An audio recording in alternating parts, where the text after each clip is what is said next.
This is a Jack Kemp Oral History Project interview with Joe Rogers, Jack Kemp's former economic policy assistant. Today is April 10th, 2012. We're at the Kemp Foundation headquarters on 19th Street in Washington, D.C., and I'm Morton Kondracki. Thank you for doing this. When you think about Jack Kemp, what comes to mind? I think the main thing is his openness to ideas, and his, especially in the current presidential election, we're having his inclusionary view of how politics should be run and how economic policy should be run. Inclusionary meaning? That you needed to get everybody in. I mean, as he exemplified in looking at supply-side economics as the rising tide lifting all boats, jobs and enterprise zones, things that reach out to everybody, and not just in the U.S., but from his foreign policy standpoint, on the economic side, things that would lift as many people out of poverty as possible, and on the more military side, would bring freedom to as many people as possible. So where did he get this anti-poverty notion from? I mean, he was a middle-class kid himself. He, granted he came from Buffalo, but Buffalo was working class. So where did he get his feeling from the poor? I think a lot of it is almost a civil rights issue. That in playing professional football as he did, he rubbed shoulders with a lot of people he hadn't rubbed shoulders with before, even in high school and college. And he many times talked about what he learned from these people. Wait a minute. Sorry. So you were talking about his notion about fighting poverty coming from his football background. I think that's true. And he often talked about the equality that you had when you got in the huddle. And I think that played a big role in the way that he viewed equality in a larger sense. So what are your standout personal experiences with him? Is there something that immediately comes to mind, a conversation, an action on his part, interaction? Boy, there's so many. You have to go back and pick something. I think one of the things that really stands out to me, not many people probably know about this, we had an amendment on the floor of the House for the protection of Taiwan and its membership in the Asian Development Bank. And that was to be added to the authorization for the multilateral development banks, the IMF, all of those institutions. And this was not too controversial, but very important because it was a real sign to China of where we were going to stand on this issue. And the day that was coming to the floor of the House was the day that they were trying to settle the Martin Luther King holiday. And Mrs. King was up and was in the Speaker's office. So Jack was invited over because he had, if my memory is correct, 70 proxies from the Republican side for the vote. And it was not at all clear how this was going to go. Because if I remember correctly, it failed the first time by 5 votes. And so it was shaky. So Jack was in with the Speaker and Mrs. King discussing the holiday. Excuse me, my allergies are really terrible. While this amendment, which was very important to him and to Taiwan, was on the floor. And he stayed in the meeting because he thought that that was the important thing to be doing. So afterwards, they had to push the bill along. But he would make those kinds of choices. Martin Luther King first. Yes. His own amendment for second. That's right. When did you first hear about him? You were working for Bill Armstrong, Senator Armstrong, right? So, no, I was working for Dave Stockman. Okay. I came to Capitol Hill working for Stockman and was his chief economist. And he obviously was working closely with Jack in those days. And so I got to know Jack through that interaction. Jack used to have almost weekly meetings where different people, Art Laffer, or Bob Mundell, etc., would come into the office, and Jack would gather all of the economic policy folks who were the supply side persuasion, and everybody would meet in Jack's office. Okay? And usually without the members that they worked for. It was usually Jack and whoever he had in as a guest and all these staff people. So that's how I got to know Jack originally. And were you a supply sider from the get-go? Yes. How did you become a supply sider? Well, I have a PhD in economics from Duke University and work with some pretty conservative people at Duke. And just, I guess, background being, free enterprise sort of background. Though we didn't know to call it supply side then. We didn't know to call it supply side, really, I think, until Jude got, really working on the terminology. But I think we regard us as more as free markets. Well, there were people who were conservative who were not supply side. Exactly. Still are. But you were. But yes. you believed in tax cuts being exactly the answer to the economic problems that were faced then. Okay, so how did you get your job as working for Jack Kemp? Well, I had left Dave Stockman's office and gone to work for Bill Armstrong, who you mentioned, because the same staff group basically that met in Jack's office, we sort of kept watch on where the important debates were going to be. And Armstrong was going to be in 1980 leading the charge for the budget amendments in the Senate, which were to lay the groundwork for Reagan. And Pete Domenici from New Mexico was the ranking member on the Budget Committee, and he was certainly not a supply sider. He was the, what they call rhino now, and very much for raising taxes to pay for the programs that the Democrats wanted to pass through. So we were working with that, and I take that back. Henry Bellman was the ranking member at that point, and Domenici was the person doing most of the budget amendments. So it came down to Armstrong next on the list to be the person really leading the charge. So the staff group sort of allocated me to Bill Armstrong. And I went to work for Bill, and we wrote, I guess we had 3 budget amendments which failed spectacularly on the Senate floor, which we then used in the election to say, see, unless we take the Senate, we can't make any headway.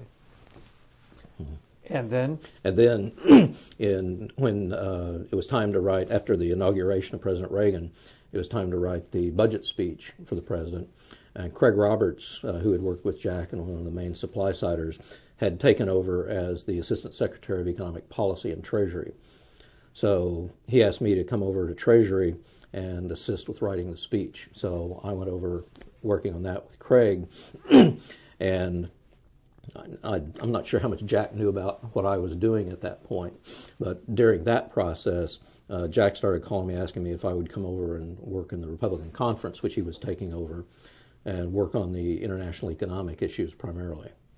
And Craig was wanting me to be the Deputy Assistant Secretary of Treasury, but I disliked the process of writing the president's speech so much that I thought working for Jack looked like a much more civilized thing to do.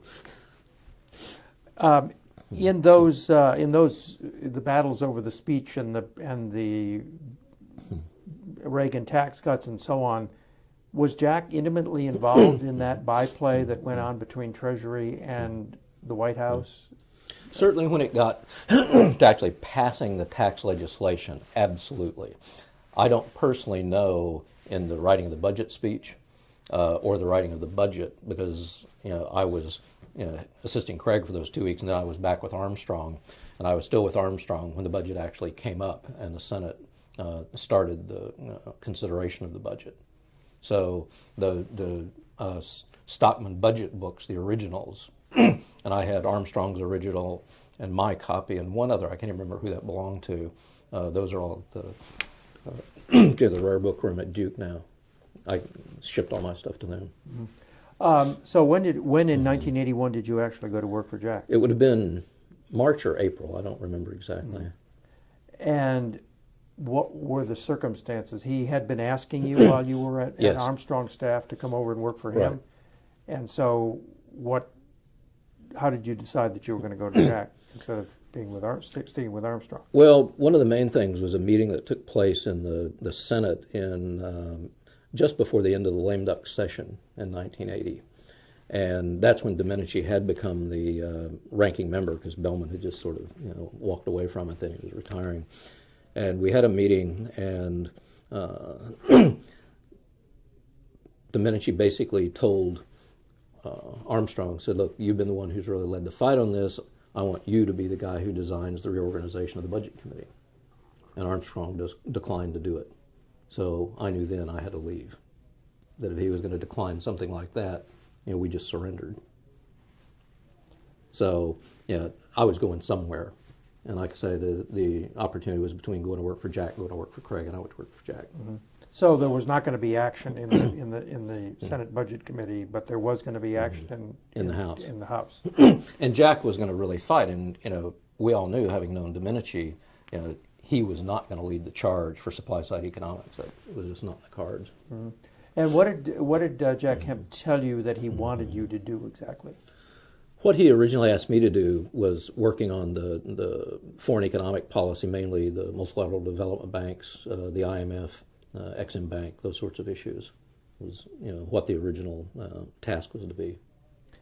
And because at the same time, he was he was taking over the Republican conference, and also the budget. I was to do the budget because Jack had sort of an unusual situation because he was on the Appropriations Committee. He could not serve on the Budget Committee, but there was a special dispensation made, and some of us were talking about this. We can't remember the exact rule that we were breaking, and that got an exception.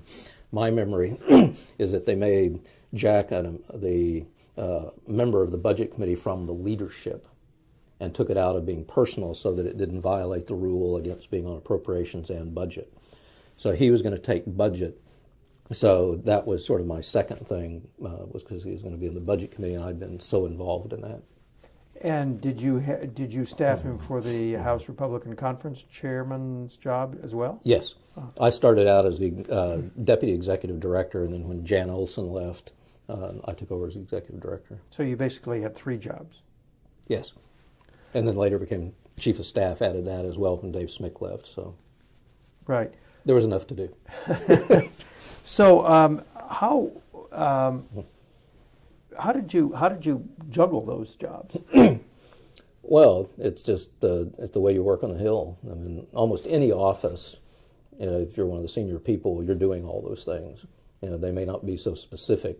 But then with Jack, certainly when I took over the conference, then we had, because the conference had to answer to all of the membership. So we published the Legislative Digest, which goes out each day about legislation. So we had to administer that.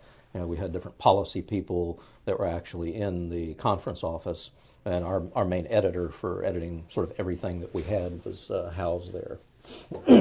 So it just, you just had to keep up. Where were you housed? I used the office set aside for the conference chairman. So you were not in Kemp's own office? No. And where was your office? I was in the Longworth building. So Jack was in the Rayburn building at that point. So what was it like working for Jack Kemp? Vigorous. The interplay of ideas never stopped. Jack was inclusionary with staff work as he was with his politics. Administering the office for the part that you had was very difficult because Jack had an absolute open door. And one of the difficulties we had that you'd think you had a decision on it, and then the next person who walked in the door, he got his ear going the other direction. And so you had to do a lot of herding cats to keep people under control. And sometimes people who may not have had the best expertise were the last person in the door. So, can you remember any specifics?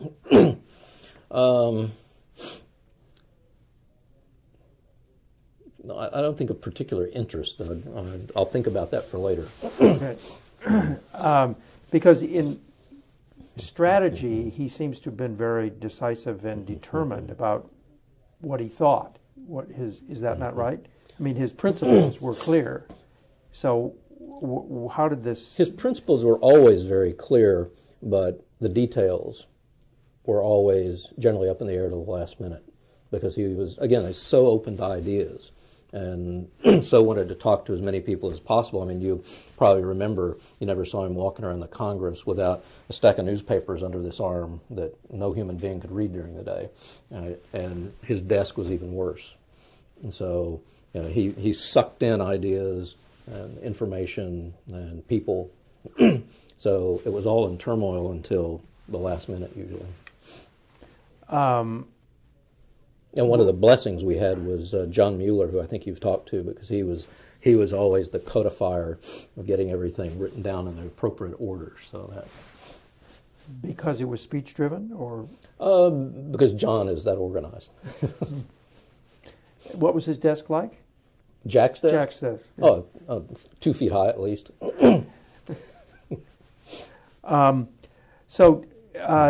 What criteria did he use in hiring people? Oh, that was a real difficult thing. Sometimes he'd get a recommendation from someone he trusted, and sometimes that was successful and sometimes not. He would find people who he thought were interesting and sometimes hire them. Sometimes he had told me or Dave or Jan, whoever was running the show at the time beforehand, sometimes not. And sometimes they were a fit and sometimes not. So there were a number of issues with that, because we would get people in at junior levels and senior levels who just didn't fit to do the job that they'd been hired to do. But Jack had thought they were an interesting idea. At the same time, when that was successful, it was terrifically successful. Because you had people like Bill Schneider, Michelle Van Cleve, John Mueller, Richard Bellwell, and before that, Craig Roberts. So, it had worked well. And what you did is you just sort of managed the crisis of the mistakes to take advantage of the tremendous success.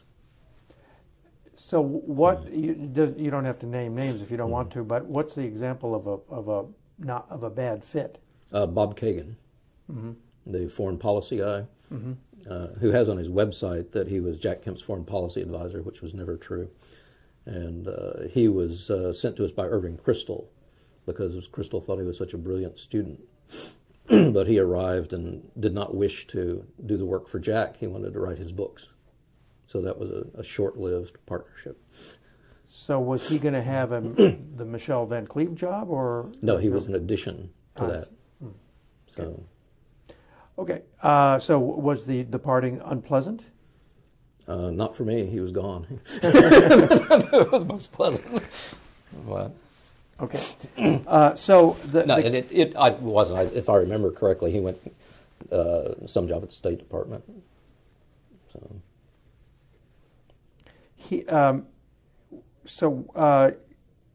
Did Jack Kemp tend to trust staff?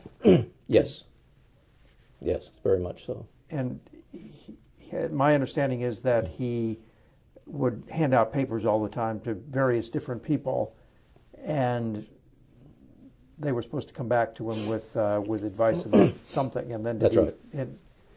And he took it. And he took it. And he took it. And sometimes he gave the papers to the wrong person, and people would come to me and say, "Why do I have this?" But again, that just goes back to he was trying to get as many opinions as possible. And the only real issues that we ever had organizationally were when people took that seriously more than they should have. And it was something that they were totally unqualified to opine on. And if they took it seriously, we could have friction.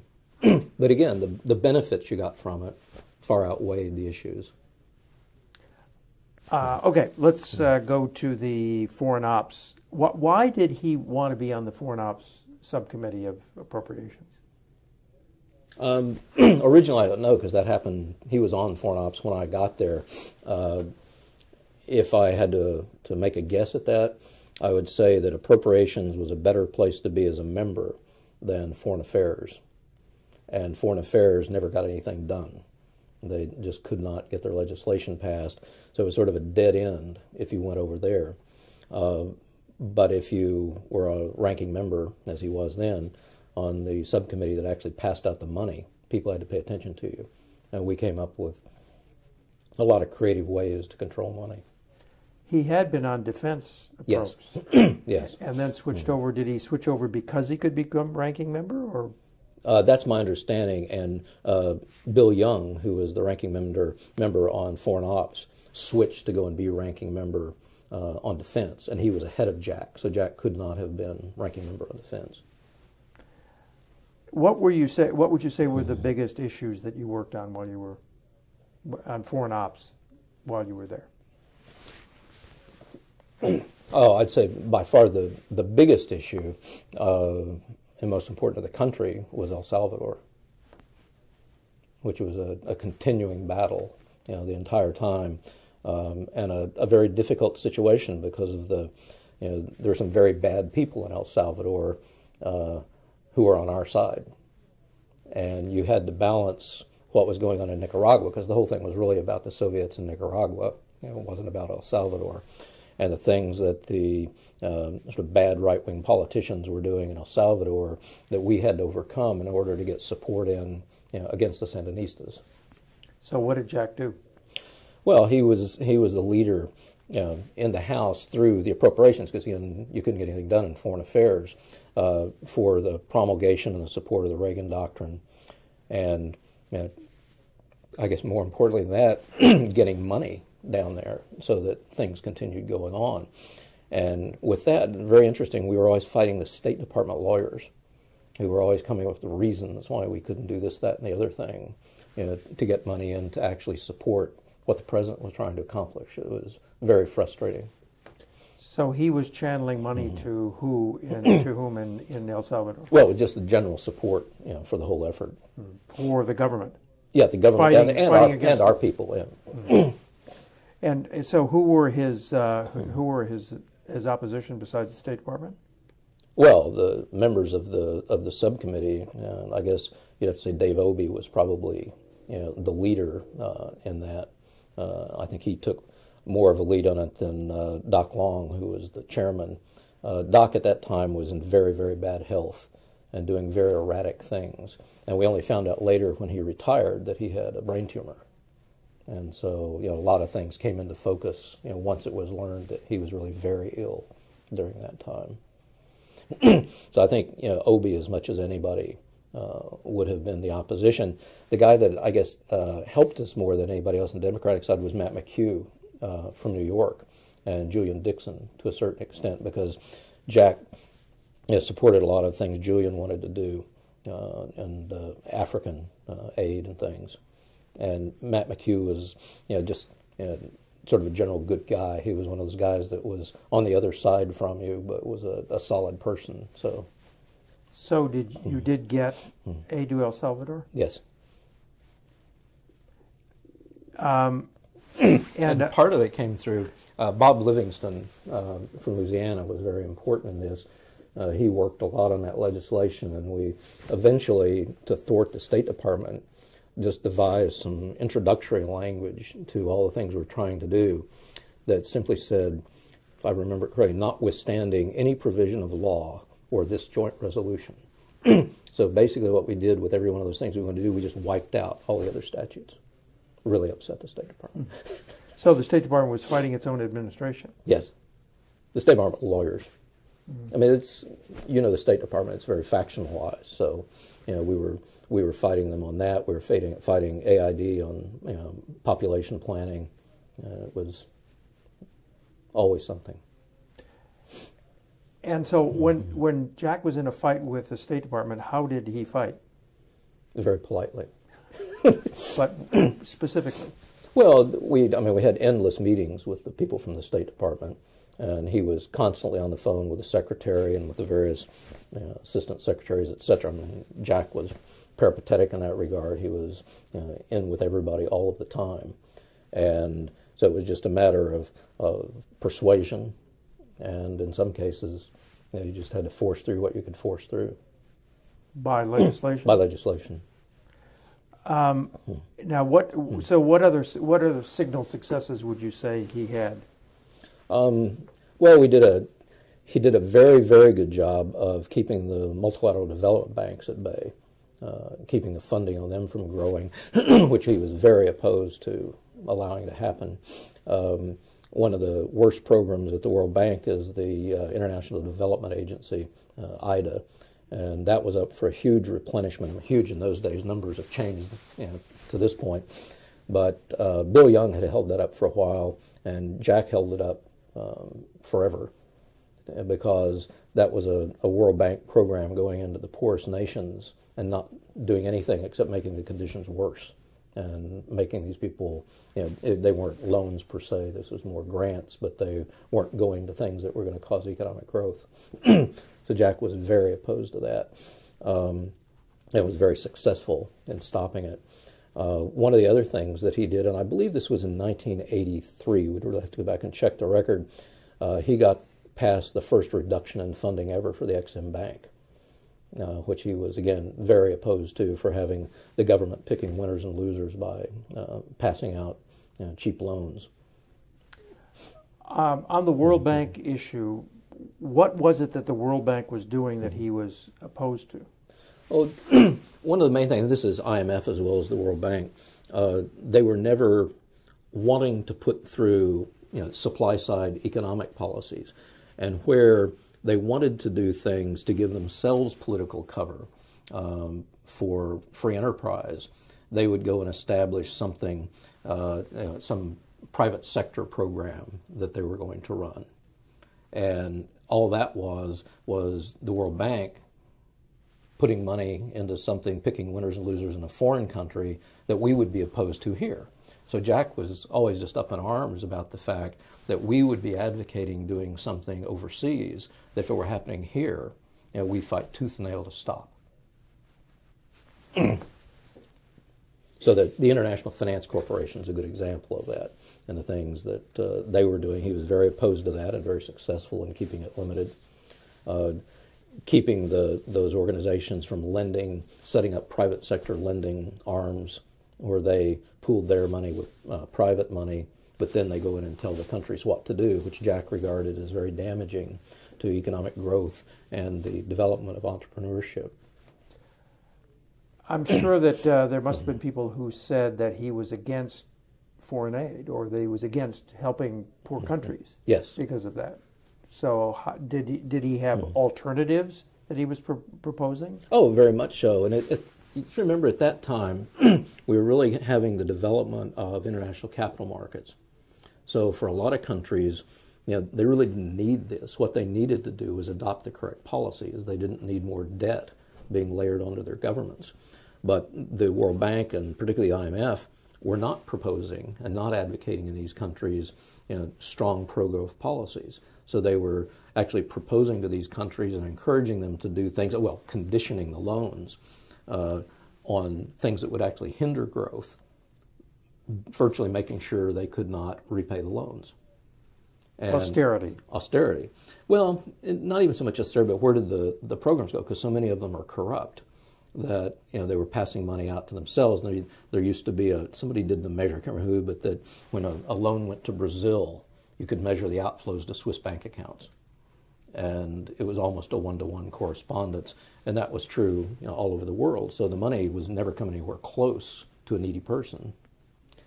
Were there partisan fights over this? Yes. Yes, because there's a huge component within our own government, even then, and even within the Reagan administration, of people who don't understand what these organizations do. And Jack took as his mission, as he did in most things, to educate the people on what was going on and the damage that they were doing. And one of the first things that happened that was very negative, as soon as Don Regan came in as Secretary of the Treasury, he commissioned his folks to do a study on the effectiveness of the multilateral development banks. And unfortunately, Don, having been a Marine, thought that, a private sector guy, that people did what they were asked to do. But the bureaucracy got a hold of this and came back with a document basically saying that these organizations do what we want them to do. Therefore, we should keep giving them lots of money. And Jack's response to that was, we tell them to do bad things, so we ought to cut the money off. And whereas you, Don Regan, might do the right thing, your successor may not. So we're just opening the door to having funding for things we don't believe in, and it will be damaging to poor people. So how successful was he in blocking funding because of his seat on the Appropriations Committee, he was able to block the cash outlays to a great extent. The World Bank and the other multilateral development banks operate a lot on what's called callable capital, so that it's basically loan guarantees. And the organizations then go and sell bonds in the private market against those so-called loan guarantees. Now, the thing most people don't understand is the United States, since sometime in the 60s, maybe early 70s, has never appropriated a nickel for callable capital. Other countries do. It goes through their parliament, and the money would be there. But if there was a default on the World Bank or any of the others, and they called the capital, the U.S. could not pay. You would have to go back to Congress to get that money appropriated. And Jack kept trying to explain that to people, that this was just an unfunded liability building up for a bad purpose, and that we needed to be more responsible about this. So do you remember a particularly signaled debate over this where the issues got clarified? They never got clarified. I'd like to say that there was, but I don't think that ever happened, and we see the same debates basically going on now, except that given what's been going and the way Congress has been spending money on the World Bank and others, they've had their funding going up tremendously, and the IMF's trying now to bring in another $1 trillion, which would make Jack just quake. So now, Richard Billmeyer suggested, your successor in that job, suggested that through the Baker Plan, that Jack succeeded in forcing both the administration and the Democrats to accept reforms in the World Bank and the IMF, but have those reforms not stuck? Very short-lived, very short-lived.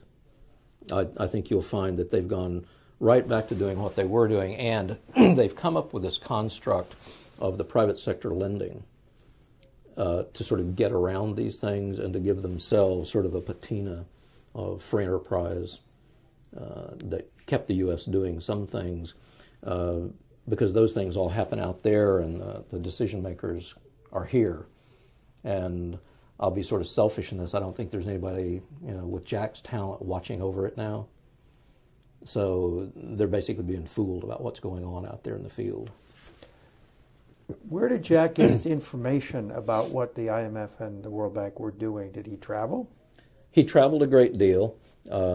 He talked to a wide range of people. He was forever talking to bankers, and people like Bob Mundell were very influential with him on those kinds of issues. And he just read voraciously on what's going on in the countries. Whenever the IMF was coming in, as you mentioned a moment ago, they were always bringing in austerity. It was always, we need to increase taxes, we need to do all these things that will hamper growth. And Jack studied very deeply all of those cases, so whenever one of those came up, he was much better informed than any of the rest of us on the details of what was going on in those countries. He would spend hours going over that. Mm-hmm. Do you remember a specific case? Mexico, I think, was the one that comes most to mind, because he was always extremely concerned about what was happening in Mexico, and the idea of, as poor as Mexico was at that time, doing things to push them down farther was very concerning to him. So this was the same philosophy that he applied to the domestic economy: low taxes, free markets, all exactly. of that. He was trying to have the United States. No difference whatsoever. Mm-hmm. And did the Reagan administration buy what he was? No. It's you would hear people sound as though they were, but one of the big problems is never got a hold of the bureaucracy, and one of the mistakes that was made at the time of the transition into the Reagan administration was a lot of the people working on that, whether it was Jack and the folks he was working with at Congress, the Heritage Foundation, whoever, is that there were a number of positions that the supply-siders didn't target to try to get people into that later were very damaging. For instance, the Assistant Secretary of Treasury for International Development and the Deputy Assistant Secretary. That was not paid attention to enough. And so then we had those people very nice people, and even some who'd worked on the Hill and had seemed to be doing the right things, who once they got up there, they became careerists. The other position that really we came to regret later, and Jack and I talked about this many times, and it went to a fabulous person. That was Craig Roberts went into the Assistant Secretary of Economic Policy, okay? And Buck Chapman went into the Assistant Secretary of Tax Policy. I mean, Craig was the Assistant Secretary of Economic Policy, and Buck went in tax policy. But Buck's a lawyer and didn't understand the supply-side economics. And that was a real error, because then you didn't have somebody who was, one of the Kemp people actually sitting on top of tax policy. And it was thought that because Norman Ture had taken the job as the undersecretary, and with Craig as the Assistant Secretary of Economic Policy, it would be okay, and it wasn't. And that's we'll get to that in a minute. But that's how come taxes got raised. It's not how come taxes got raised, but what would have happened there. The big fight was always on what today we call dynamic scoring. We didn't call it that back then. But you couldn't get the Treasury changing their models to adjust for the growth impact of the tax cuts. And even though Craig and Steve Enton and Manley Johnson were sitting there on the economic policy side, they couldn't control what went on tax policy side. And had you had somebody like that, if we'd gotten Steve Enton in as the Assistant Secretary of Tax Policy, you wouldn't have that problem. Because that left you with Craig's office in Treasury wanting to do the right thing, obviously Jack and his allies in the Congress, but you were fighting the tax policy people in the Treasury, you were fighting the Joint Economic Committee, and you were fighting the Joint Tax Committee. All of whom were doing the estimates. All of whom were doing the estimates, and OMB at that time, and of course, I mean, the worst of all, Alice Rivlin at the Congressional Budget Office, the most partisan body in town, so the so-called nonpartisan Congressional Budget Office. I got my job with Stockman as a result of the single Republican who worked there as an economist, who knew Stockman and knew he was looking for somebody, and he was the only guy. This was on OMB, I mean CBO? CBO. Okay. Let's go back. We'll get back to the tax issue. What about USAID? How did Jack regard that agency? How polite do we need to be? Not well. Not well, because USAID was the organization who most directly was doing things in the name of the United States that he didn't want done. Namely, advocacy of economic policy, their population policy activities, which were right in line at that point with the UN, their advocacy against what was going on in the Congress and the President's own stated policies on those issues. And it was just a constant fight to try to keep them reined in. One thing, you'll like this on the political side, there was a steel rebar mill in Buffalo, and it went bankrupt. And this was in, I think, late 1982 or early 1983, I can't remember which. And this thing was going bankrupt, closing down, hundreds of people losing their jobs, and AID was making a loan for a rebar mill for export in Egypt. And a competitor. A competitor, and so we had a private sector company in the U.S. going under, which maybe they should have gone under. I don't know the details of that, but the U.S. government was funding, a government operation in Egypt, to compete with that, which just seemed on the face of it not the right thing to do. But the fact that AID basically was out there in the field, pushing all of these things, which the president, was saying in his speeches and his comments that he was opposed to. Clearly, Jack was opposed to it. Yet every day he was fighting with them to try to put a stop to it. And he was also opposed. You may appreciate this one. They started at that time. It's very similar to what happened in the World Bank and other places. A private sector part of AID. I can't remember at the moment what it was called. And Elise DuPont was the head of it. And we kept that headed off. Jack kept it headed off for almost a year. But it got into the budget, and the political pressure just became so severe. And the champion of that in the subcommittee was Mickey Edwards from Oklahoma, because Ms. DuPont had gotten to him on that subject. And it was a big frustration to Jack that that thing went through.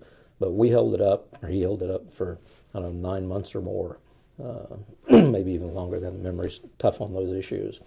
But again, it was the issue for him, philosophical issue. You know, they're going to go out there and promote things in a foreign country that we wouldn't allow at home. Namely picking winners and losers. Picking winners and losers.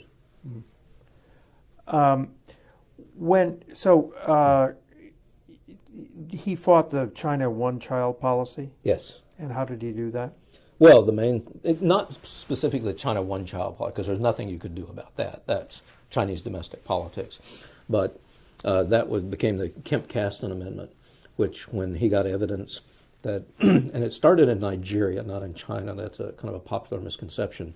There were women in Nigeria being forcibly sterilized and forcibly aborted. And the UNFPA, UN Fund for Population Assistance, was at that time saying that all these people had signed consent agreements. And we had some people go look, and those weren't even distributed in Nigeria. They were in the UNFPA office, but out in the field, no, they did not exist. So all of this was being done forcibly and without many times, and most times, the knowledge of the women. Well, it turned out the same thing's going on in China, except probably with much more violence, because it was part of the one-child policy. So, Jack just was not about to abide that sort of thing. So, he prepared, like I said, what became the Kemp-Caston Amendment. That was went through the Foreign Ops Subcommittee unanimously in 1984, and then got passed into law in 1985. But the interesting thing of that is that the things that were going on were so egregious that nobody spoke up. All the liberals, Dave Obey and the rest on the subcommittee, just left it alone. Now, the language is in there. You and I were discussing before we started about at the discretion of the president. That was not in the original language. That was something that was inserted, I believe, at the request of someone on Bob Caston's subcommittee, because he had the Foreign Ops Subcommittee in the Senate of Appropriations. I believe that was one that came from one of his people, which we had no objection to that. Did, in making his case for supply-side world policy, did he ever get through to the public that this was a viable alternative to foreign aid as a dispensation, as a purpose? I mean, the notion, people argue constantly that the United States needs to spend more of GDP on foreign aid, as though that's a good thing. Right. Always and everywhere a good thing. Kemp is arguing against foreign aid, but did he make the case that foreign aid should be different? And did it ever get through? He always made the case for humanitarian aid. But his view on what the real issue was and where the big money is, let's say, was that you needed to adjust that and approach that with policy, not with money. And that, maybe if you needed something to support education, he wouldn't get all fussed about that. But where you were talking about developing all of these industrial policies and using the leverage of the money that you had to do that, his view was that the policy side should take care of that, and that international capital markets were performing well enough, even for India and China. Remember, India didn't have China didn't have the opening up until 1987, so they just weren't willing to listen, yet they wanted the money to do whatever they wanted to with it. India was still running a socialist economy, and there was no reason to be giving them money because you knew exactly what was going to happen to it. So Jack's view is if they changed their policy, the private markets would bring the money in. So we don't need to be in the money business, we need to be in the policy business. On the subcommittee, who were his allies and who were his adversaries? Well, the Republicans on the subcommittee were all his allies. There was never a big issue on that, except with two issues. The private sector office at AID, and one that I think gave him a little bit of heartburn, but it was so minor that it didn't really matter, and that was the Peace Corps. He was against the Peace Corps? He wasn't against it, but he didn't think it was the best thing in the world, that it had that much of an impact. Did he try to defund it? No. That was a big deal for Jerry Lewis, because Jerry Lewis had been in the Peace Corps. So Jerry was the big champion of the Peace Corps on the Republican side. But other than that, there were never really huge policy differences. There may have been after I left, because it was after that we got into Iran-Contra and some of those things. So I don't know what was taking place then. But the others really lined up behind Jack on that. Obviously, on the Democratic side, other than Doc Long, who we've already discussed, he was having issues then. Dave Obey was probably the philosophically most rigorous opponent. Matt McHugh, again, was you could always talk to him. Julian Dixon the same way. So was Charlie Wilson on the? Charlie Wilson was there, and Charlie was really focused on the military side. So because in foreign ops you have all of the military assistance that goes out, IMF and all these other programs, and then the multilateral development banks and those issues. So Charlie was almost totally over here. I can't remember him ever speaking out on the other issues at all. So. And that wasn't your field, because that was Michelle. That was Michelle Van Cleve. Okay. So how much traveling did Jack do? He did a great deal. He and I went to Central America twice while I was working with him. He traveled extensively. I made a couple of trips to Israel. I didn't go on. Michelle and John and I think Richard Billmeyer made a trip through Europe and to Russia with him, which I think was quite a trip. When I was ambassador to the Asian Development Bank, he made a big trip through Asia, and I accompanied him on all of that trip except to Taiwan, where I was not allowed to go. So what would he do when he was on a trip like that? He would meet with all of the senior government officials, and he would meet with just dozens and dozens of private sector people. Almost always he would give an address to the local equivalent of the Chamber of Commerce. He'd always meet with the American Chamber chapter, wherever he was, but he made a point of addressing the local industry groups. And you asked a while ago about how were his views received. In the U.S., people don't think about this very much. And you mentioned the people trying to get more as a percentage of GDP. That goes back to a UN resolution. The 0.7% is the target. U.S. is, I believe, still at 0.2, even though we're the largest donor by far. But that doesn't mean very much. And if you go out and talk to the average American, they don't even know what you're talking about. These things get a little more currency in some countries. Netherlands, for instance, it's actually an issue of national debate. But in the U.S., nobody really talks about it. But if you go out to the foreign countries, and Jack gave an address to the chamber equivalent in Panama in 1984 that was just wildly successful, just unbelievably successful. They loved him. What did he say? Oh, he gave sort of a standard supply side stump speech, and if they could elected him president of Panama, they would have. And that was he was on the way to go to El Salvador for the election in El Salvador. Did you go with him on the election to El Salvador? Yes. And what happened? It was very interesting. We spent time out in the fields with, it was Jack and Jackie, Gene Kirkpatrick's assistant. His last name, I apologize, escapes me. And Jack and I and a bodyguard that they sent with Jack. And we drove out in all these small towns all over the place, watching the election. And we were there as election observers. I've never really understood what an election observer does. I don't know how much impact it has. But it's very interesting. Jack was engaging, through Jackie, a local lady, and the lines were just impossibly long in these towns. And he started asking her, who are you going to vote for? And she looked at him through the translator, and she didn't want to answer. And so he asked her again, and this went on for 15, 20 minutes. And Jackie's getting jovial and everything. And finally this lady says, I'm voting for democracy for my country. So that was her answer. That was classic. That was classic. What did Jack say? He was silent for one of the few times.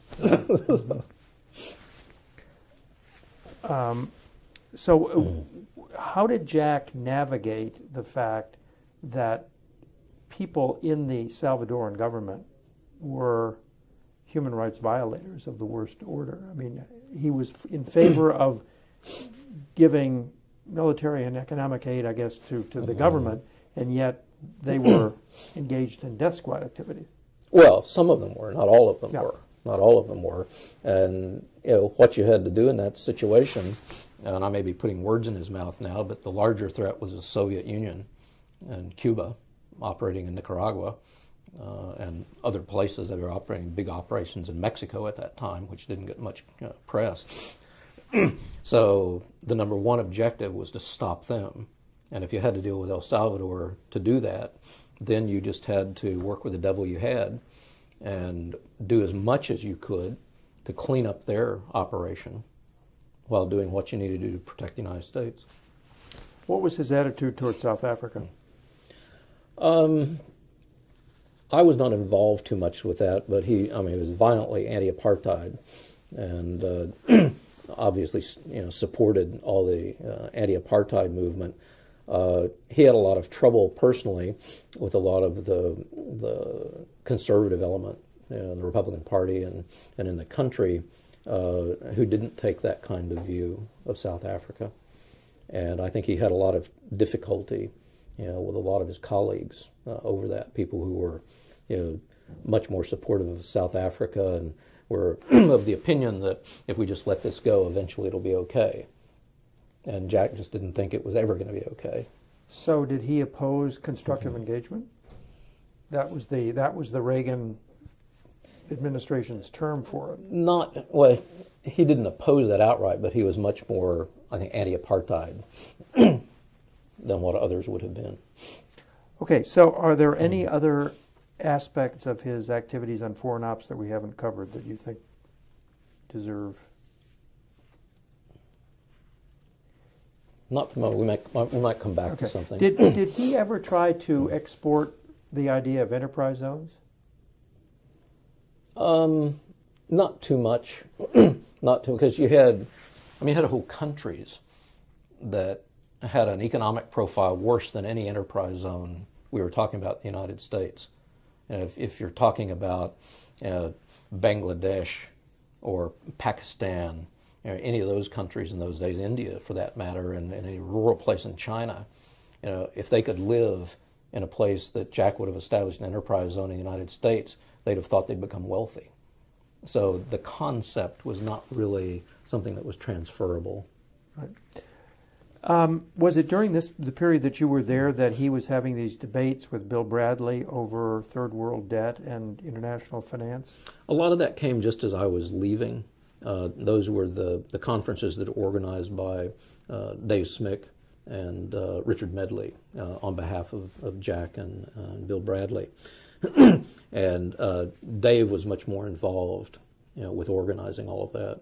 And by the time that Dave left, we were really into the 1984 election cycle, and a lot of those sorts of things kind of went by the boards. I mean, they were still active, but John Mueller had taken over more of that.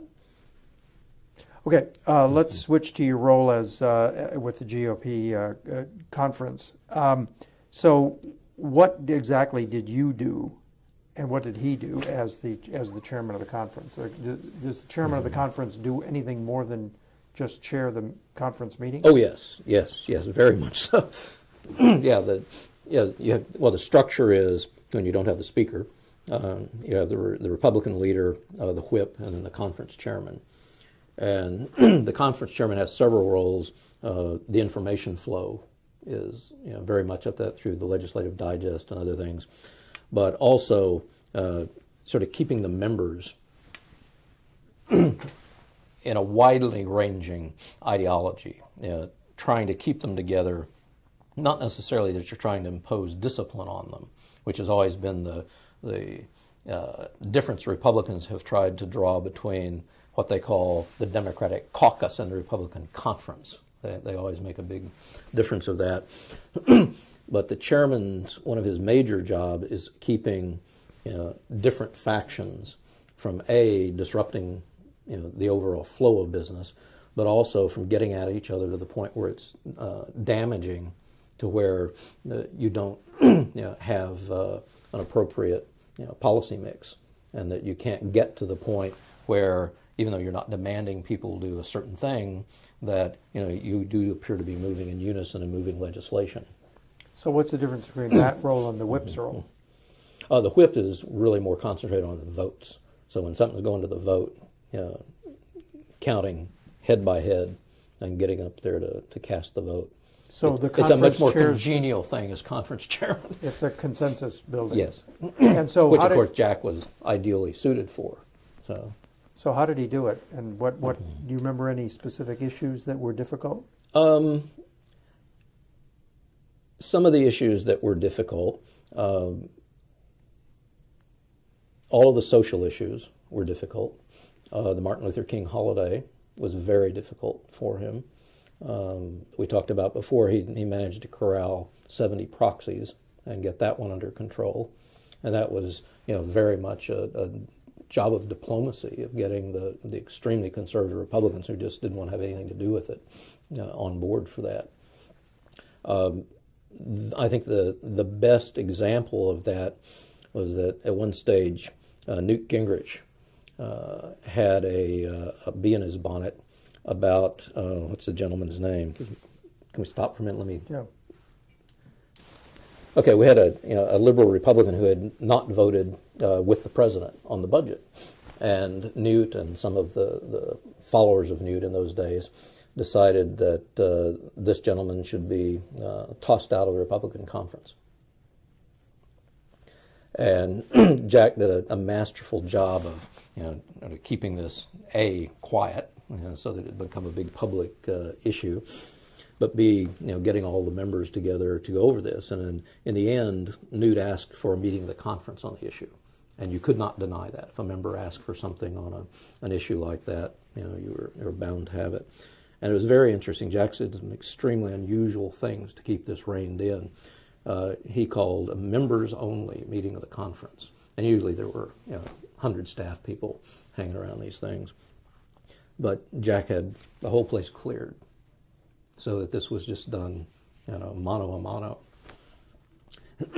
And so Newt got up and gave his speech on why this gentleman should be thrown out of the conference. And Jack said some calming words and got everybody. And then the gentleman in question got up and said, "Well, ladies and gentlemen, that I understand the view of my colleagues, but I just want everybody to remember that I defeated Bel Abzook." And because of Jack's diplomatic skill in doing this, that was the last we ever heard of any issue like that. It never came up again. Did it make it into the press? William Green was the. Oh. William Green was the. No. It never got into the press? Not to my knowledge. I never saw anything about it. What year was that? That would have been 1983 or 1984, probably 84. Any other signal incidents? No, and one of the things is that Jack was very good at keeping them from happening.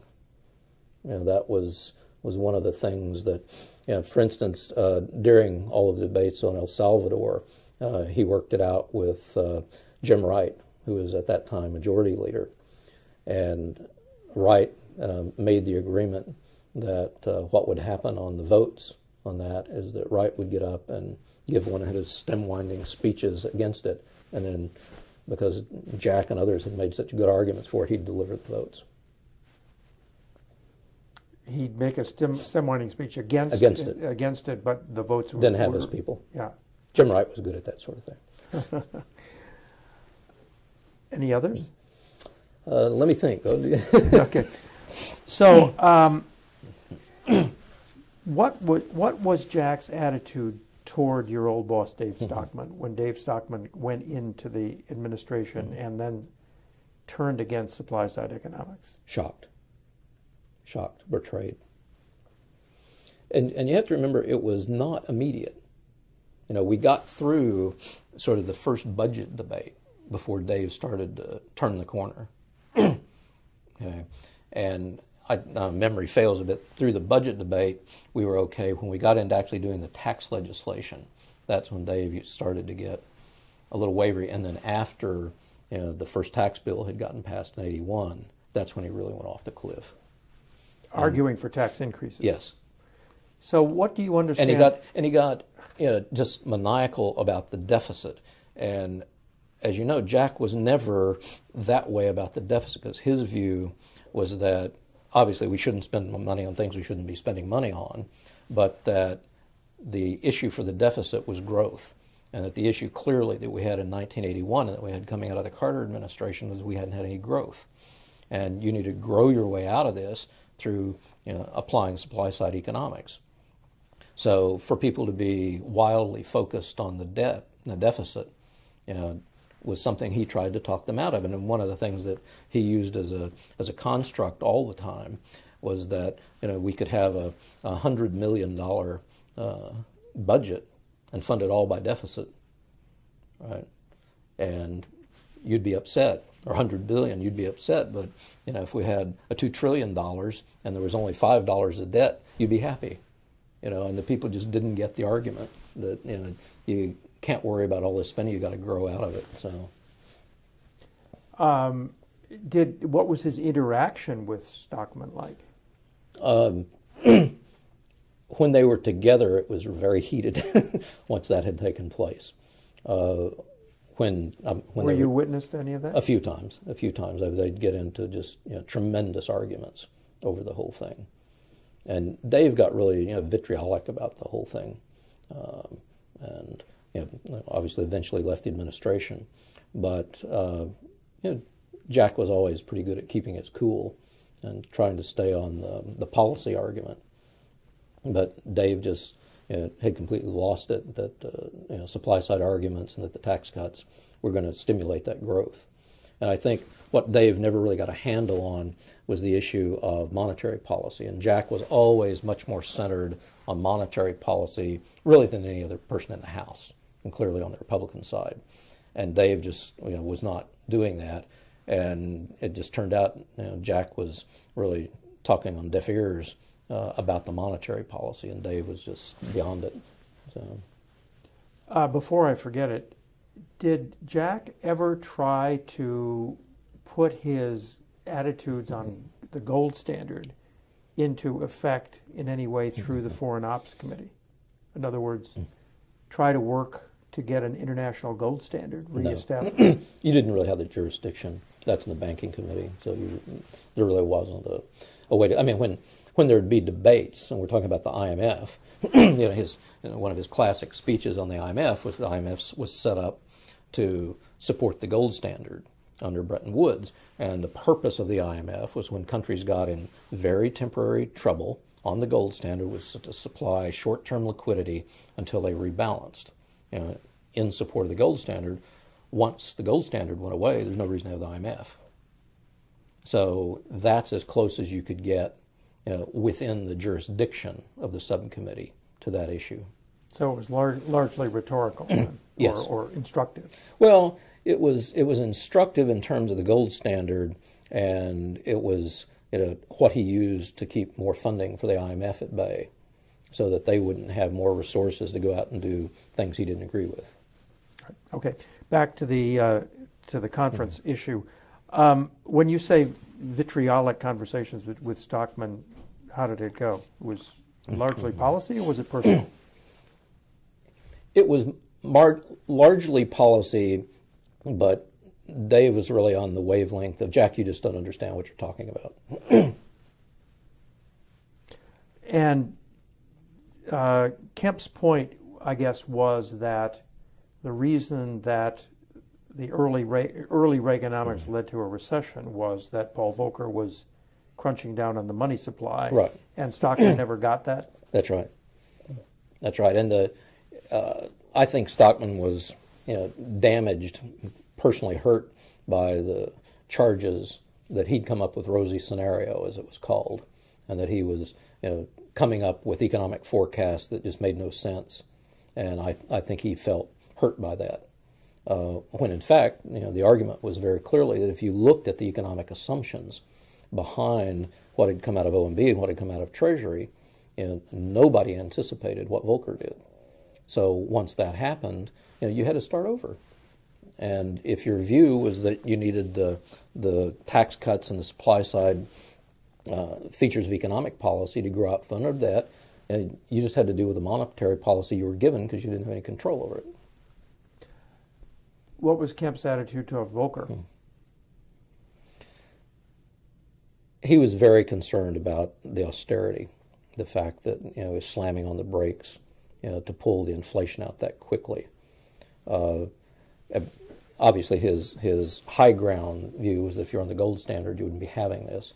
You'd be maintaining the stability of the dollar. You'd be maintaining inflation at zero inflation or as close as you could get, and you'd be having these issues.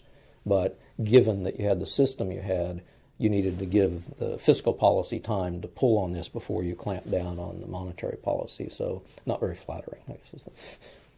Well, he did call for Volcker not to be reappointed, but Right. Was he critical the whole way of the extent to which Volcker was limiting money supply? Yes, yes. But again, and one of the issues there is, again, that's something totally out of your control. You're, like you said a moment ago, it's largely rhetorical. And how did he get along with Jim Baker and Dick Darman and David Gergen and the others in the White House staff who were sometimes opposed to the president's own policy on the issue of taxes? It was heated.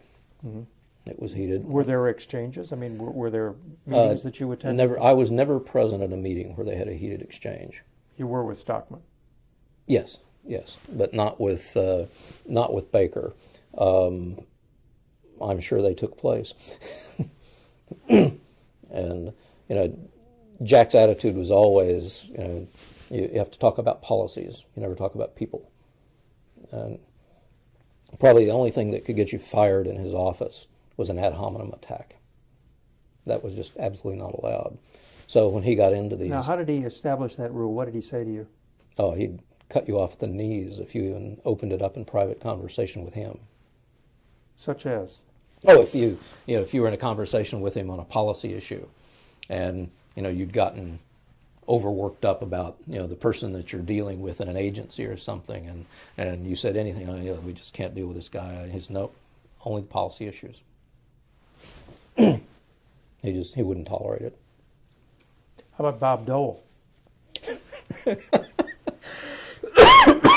We didn't have much interaction with Dole. He never stooped to ad hominems when it came to Bob Dole? I never heard it. But Bob Dole and he were on totally different wavelengths. Totally different wavelengths. But I'll tell you a good one on Bob Dole, if you don't mind. There was when I was working for Bill Armstrong, there was a vote up in the Senate to raise the pay of the senators. And I was sitting on one of the couches at the back of the Senate chamber. And Bob Dole had a wicked sense of humor. He was pacing the back of the chamber, chanting, "Vote no, but take the dough."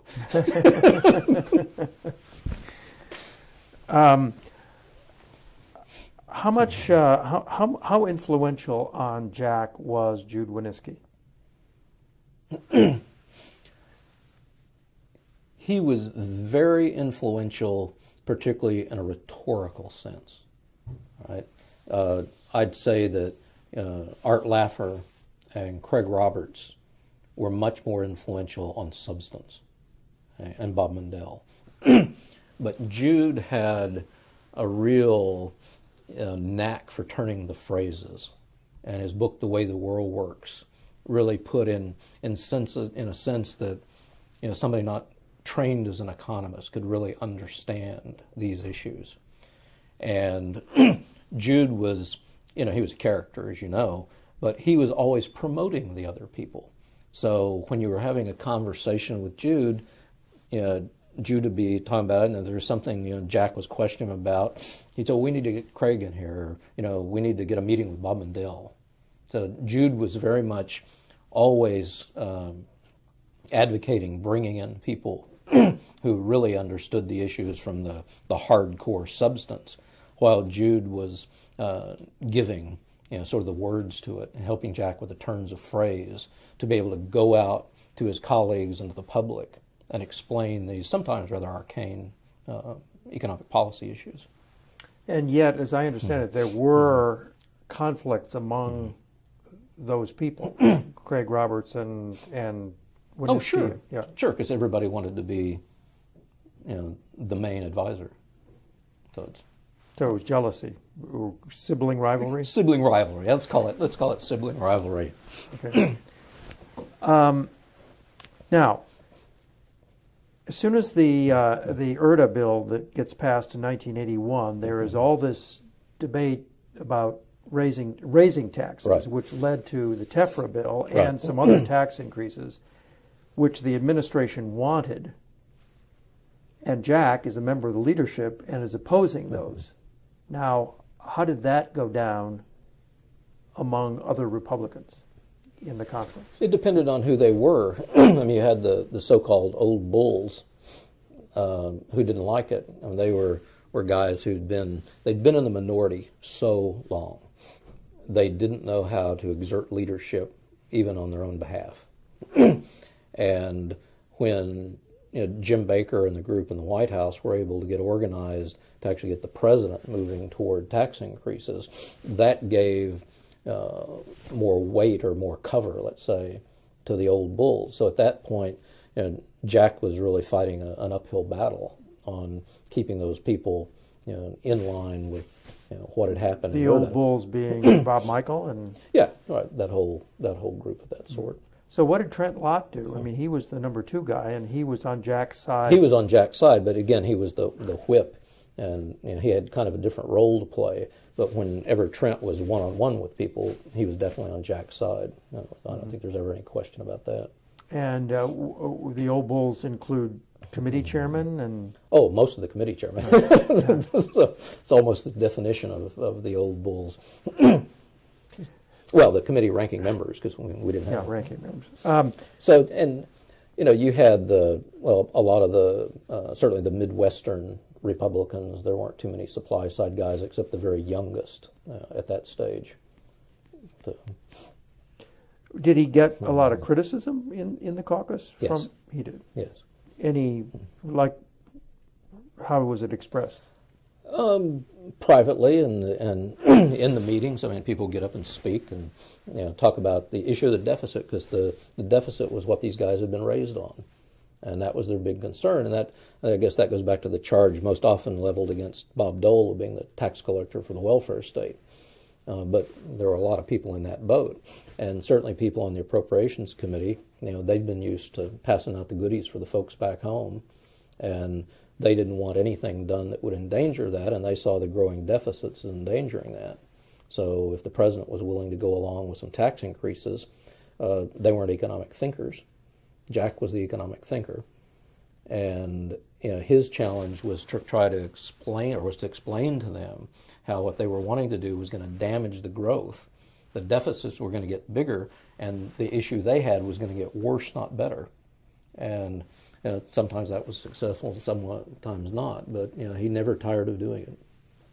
Then that was the big thing. His energy was just unbelievable. Because he kept at it and at it? Mm. All day, every day. There were allegations in the press that came from people in the White House that he was doing this to set himself up for president and to be Reagan's successor, and that it was political. And how did he take that criticism? No. He didn't like that criticism because that was just not him. He just didn't do things that way. And when people levied those kinds of charges, what they had to do was explain away how he'd always been for this stuff when there was no chance whatsoever for Jack Kemp to be president. So you can't reconcile their argument with what his history is. Mm-hmm. Was there any thought in the days that you were working for him that someday he was going to run for president? It was talked about. I personally was somewhat surprised when he did, because he hadn't run for senator, because he didn't want to run against Dirksen, and then he didn't run for governor. Javits, yeah, Javits. He didn't want to run didn't want to run for governor. So, you know, at the time I left, I didn't really think that he'd make a run for president, but he did. So there was no sense of, in the office, of a build-up toward a presidential run? No, absolutely not. Others may have sensed that. I can't speak for them, but I never got that, and I spent 24 hours a day with this guy, and I never saw it. Do you have any notion of what his relationship with Reagan was like, even though he was off the reservation? Sometimes. The president or Don? The president. The president. Okay. President. President Reagan. Very good. Very good. I think that if I had to give an opinion, it would be that where Jack saw President Reagan not continuing down the path that Jack thought was the correct path, he attributed more of that to the people in the White House, and that the president had advisors, and sometimes he listened to them. You were briefly his chief of staff. How Yes. long was that for? Well, Michelle and I were discussing that last night. It seemed like a long time to me. She says it's not that long. All of 1984, and I can't remember when that began. It may have been in late 83. Now, as I understand it, you succeeded Dave Smick, and then you were followed by Dave Hoppe, right? That's right. Okay. So my understanding was that Smick has said that he thought that Kemp's policy of giving the same job to 3 or 4 different people was a kind of a function of some sort of insecurity that he wanted to keep everybody off balance. Did you detect any such thing in Jack? No. No. Not at all. I mean, he'd have no reason to keep them off balance. I mean, it's a congressional office. There's one boss. It's not, this is not a collegial operation. It may be with his other colleagues, but inside the office, it's not. No, he wanted to get more opinions. Mm-hmm. And was the office collegial otherwise? I mean, yes, in large, it really was. I mean, we had some folks in there that, in my opinion, shouldn't have been in there, that I couldn't get Jack to do anything about, who caused trouble from time to time. But again, as I said before, it was the benefit of the others that were such outstanding people. So how many such people were there that you thought shouldn't be there? At one time, probably only 3 at any one time. I did my best to keep them weeded out when I had an opportunity to do that, and Jack was pretty good about that. He knew when there was a problem, but in general, it was quite collegial, and everybody did their jobs. And we had you look at the way the office was organized. Sharon Zalaska ran the administration of everything, and what that meant was nobody else had to worry about that. It was just done. And we got more mail than anybody other than the Speaker in the House of Representatives. We had one person who managed that mail, and in the time that I was chief of staff, I never had to stick my toe in that water. It just got taken care of. And when she needed other staff people to give responses to letters or whatever it was, she was a responsible enough person to do that. And we had a whole staff of people like that who knew what they were doing. And we had a policy, since we had the Legislative Digest, and I think we had Terry Hauser. She was the editor, and then we had, I believe, 12 writers on that. And we started promoting them up to the legislative staff as vacancies became available, which really helped us because we had some very talented people there, and that meant we could get very talented people to work in the Legislative Digest, which was so far behind the scenes, nobody knew about it. Jack wouldn't see those people unless, every month or so I'd drag him over there to walk through the office just for morale purposes. But he didn't have time to be doing that. But it meant that there was a constant flow of people. And he decided early on that we just needed to come up with that mechanism for getting more expertise. And then he was great around the office. He made a big point of mingling with everybody, if you will. And since everybody got their say in anything, and this, again, this attitude or the policy of giving everything to 2 or 3 people, it meant everybody felt like they were part of what was going on. Nobody was an outsider. And that was all just Jack's personality. The 1984 convention, you staffed him at that convention along with Michelle. He was the chairman of the defense subcommittee, but the focus of it was on economic policy, right? At the convention. Well, it was sort of twofold. He had that side, but we had worked heavily on the economic side, and Bob Caston from Wisconsin was actually the chairman of the economic subcommittee for the platform. But Jack had worked very closely with Bob on that. And the first draft of the economic section of the platform actually came out of our office. You wrote it? Mostly. Now, Dave Hoppe has said that the issue of the platform was a comma. So tell us the story of the comma. Well, I think Dave and I may have different stories on this. The issue was an issue on the tax policy, and there was a lot of disagreement on that. And we wanted to have a way to make that disagreement just fade and keep the language in the platform. And my absolute recommendation, recollection, which may be wrong, is that the way we solved this was we decided to insert the comma, and then we leaked to the press that there was a controversy about whether this comma should be in there or not. So, and the language meant the same thing whether the comma was there or not. The language went, we oppose tax increases which diminish economic growth, or words to that effect. And the comma seemed to imply that all tax increases reduce economic growth, whereas if you take the comma out, it only refers to those tax increases which inhibit economic growth. Right. But if you speak to an English professor, they'll tell you there's no difference. So, yeah, it was just a way to keep the language, and it worked. And somebody came up, it may have been Dave Hoppe, I'm not sure who came up with this, but passed out buttons to everybody with just a comma on them. So I think I still have mine somewhere. But there were people clearly in the White House who were urging tax increases repeatedly. Yes. And there were other people in the Republican Party, led by Jack Kemp, who were against any tax increases. Right. So didn't this comma have importance? No, because it was only what you said later.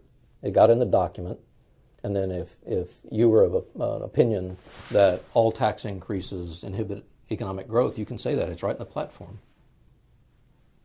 So, but it was a concocted controversy to have the party declared against tax increases.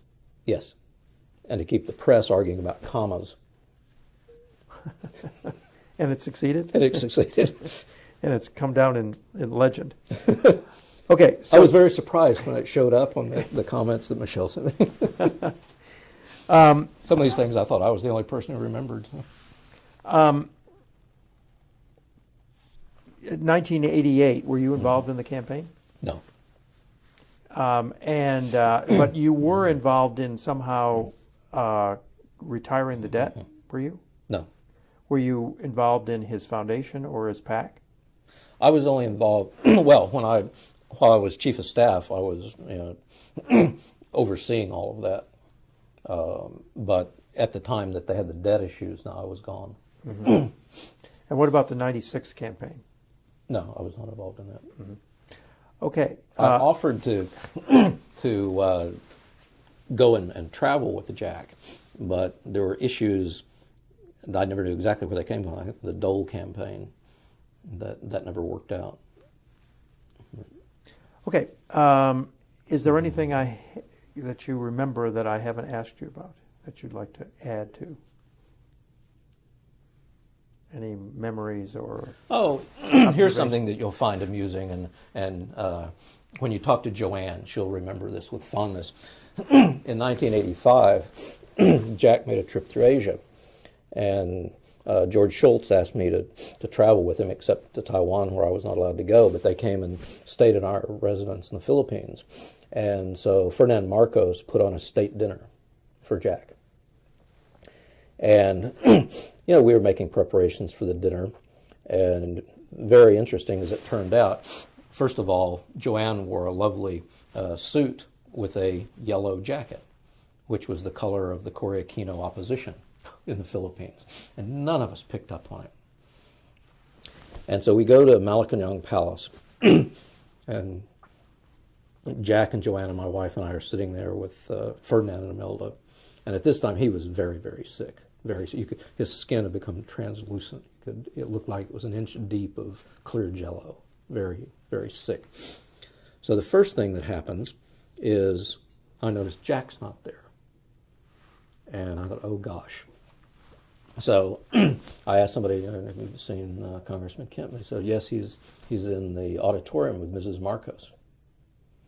And, as soon as anybody's eye was turned, she had him in the auditorium, and she was offering to finance a presidential campaign if he would help support Ferdinand. And, of course, we nixed that in a hurry. And then that evening, when the TV coverage of the dinner was on national television, Joanne's jacket had turned green. It totally colorized. And Jack, in sort of his typical style, there was a colonel in the Philippine Army, Gringo Hanasan, who's now a senator in the Philippines, and he was one of the big movers and shakers of the People Power Revolution. And while Jack was there, we were having dinner at the Manila Hotel. The Manila Hotel is next to the old Army-Navy Club. And Jack actually met with Gringo in the bushes out behind the Manila Hotel. Really right out of a spy movie. And interesting, later, after Cory Aquino had gotten in office, Gringo launched a coup against her, which failed, but he's still a senator. What was Jack's stance on the Marcos regime? Oh, it was horrible. I mean, it was absolutely corrupt. He was a big advocate of getting rid of them, but you had to do it in a way that didn't disrupt the country, because one of the problems was there was nothing to replace it. And as we've learned subsequently, he was absolutely right. As Cory Aquino was in no position to take over. Who knows what would have happened had her husband lived. But Jack's view was that you needed to get him out of there, but you needed to do it in a way that would stabilize the country. So, but the situation just became untenable at the end. And so when the crisis came, he was in favor of Marcos's departure? Oh, absolutely. Absolutely. Okay. So what do you think, just let's summing up, what do you think were Jack's outstanding personal strengths? Oh, I think his most outstanding personal strength to me was that he really stood by what he believed in. And he bolstered that by studying hard, and just the energy level that he had, both the intellectual energy level to make sure he knew what he was talking about, and the personal interaction energy level to just keep being, keep out there proselytizing all the time. And he never met with anybody that he wasn't doing that. Do you regard it as an act of courage on his part that he opposed the administration when he thought he needed to? Yes. I think not near enough people do that. And did he suffer for it at all? He did. I think he suffered for it in two ways. I think it cost him being the vice presidential candidate for Bush 1, because there's absolutely no explaining the decision they made to go with who they went with. I think it cost him dearly in '88 because the party regulars lined up against him, because then they weren't in the Congress, they weren't in a way that he could really corral them the way he once did, and he couldn't continue making the intellectual arguments. And of course, you had the power of the presidency going against you at that stage. So I think that hurt him, and certainly, no question in my mind, that hurt him when Bob Dole needed something, because he had nothing.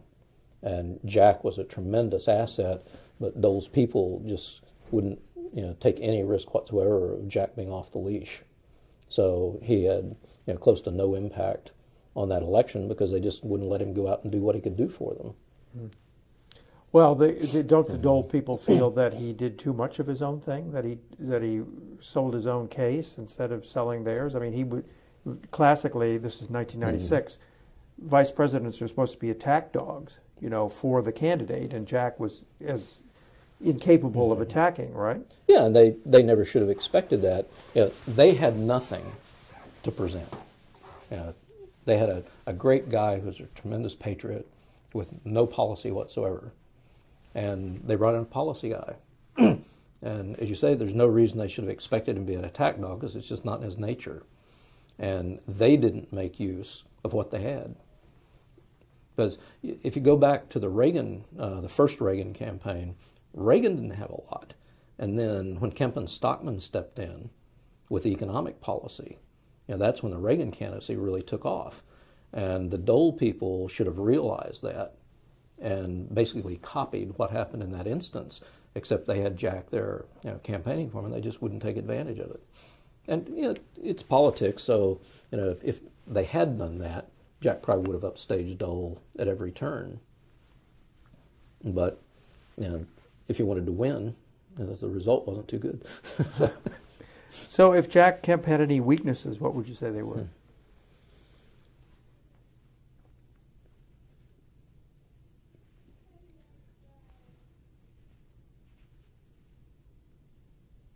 A political weakness was probably, he was never willing to pin people to the wall.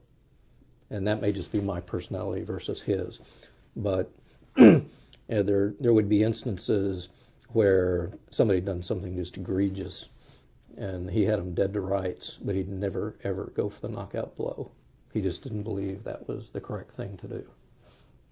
Can you think of an instance? Yeah, there was an instance in, I think it was 1984, and Peter McPherson was the director of AID, and he had been telling some half-truths at best to the president about population policy and what AID was doing.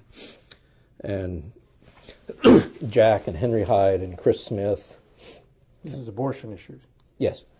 I can't remember who else. I know it was Jack, Henry Hyde, and Chris Smith. There was one other person I just can't remember.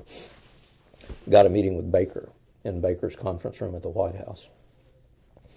And Baker came in. I was there. Baker came in. And they were unloading on Baker about what McPherson had done. And McPherson comes in. And he had been a Baker guy back in the Ford administration, so all these guys go way back. And it was sort of funny, and he saw the way that people were seated. He could see Henry Hyde and Chris Smith, but he couldn't see Jack. So he turns the corner, he sees Jack, and he just goes white. And he knew he was done. He had been caught. And we had this meeting, and they had the meeting. I'm just sitting there. Baker takes McPherson to the woodshed just a teeny tiny bit, and that's all that was ever heard of it. Did policy get changed? No. And that was a time when I thought they should have taken it, completely to the president and put an end to this. So the United States was supporting agencies that were engaged in abortions? Yes. Yeah. Yes. It's the same issue you're having today with Planned Parenthood. Mm-hmm. It's exactly the same thing. Okay. What about what do you? Other people have suggested indiscipline or impatience. He was very impatient, but what he got indiscipline. And I'm not sure all politicians don't suffer from that. In that regard, the biggest problem he had was the last person, I alluded to this a while ago, the last person who he'd talked to was very influential. So very often, what the staff had to do, everybody, and whatever their responsibility was talking back to the position, because sometimes, unless it was, taxes and gold standard, the base stuff, he might start to waver out from a well-thought-out position. and kind of needed to be guided back, because he'd get with somebody that was, very, influential person. Might be an academic, might be another politician, it might be a financier, what have you, who he respected, and he'd listen to their ideas. But the issue with Jack was when he did that, in my opinion, he was trying that out on you. He'd heard it from them, and he wanted to see how you'd react when he tried it out on you. And I always took it as much more that way than just total indiscipline. Now, from a political standpoint, just a terrible problem he had, and I don't blame him whatsoever. He hated raising money. He just hated it. And to get him to get on the telephone and call people to raise money just was almost impossible, because he felt like the policies and the ideas should be speaking, and that's what should do it, and it was personally just anathema to him. So how do you think Jack Kemp should be remembered in history? Final question.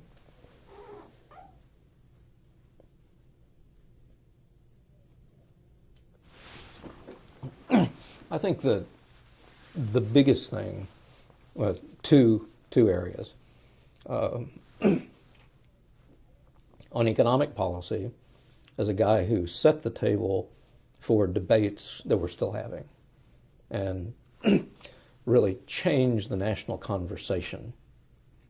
Because now, when we have these debates, even President Obama's talking about what are the growth policies. We didn't hear that before. The tax debate is always about, what are we doing to promote growth? What are we doing to promote entrepreneurship?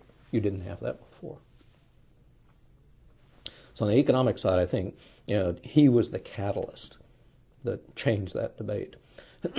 On the foreign policy and defense side, I think he had something very similar in that he was able to bring together not only the force for democracy and the issue of freedom for other people, but to tie that in with their economic well-being in a way that we really hadn't had before.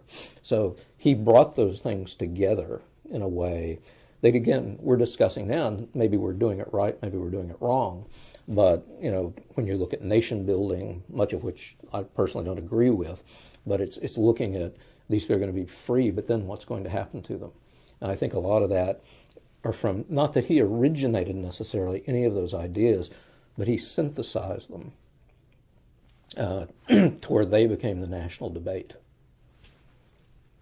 Ambassador Rogers, thank you so much. My pleasure, thank you.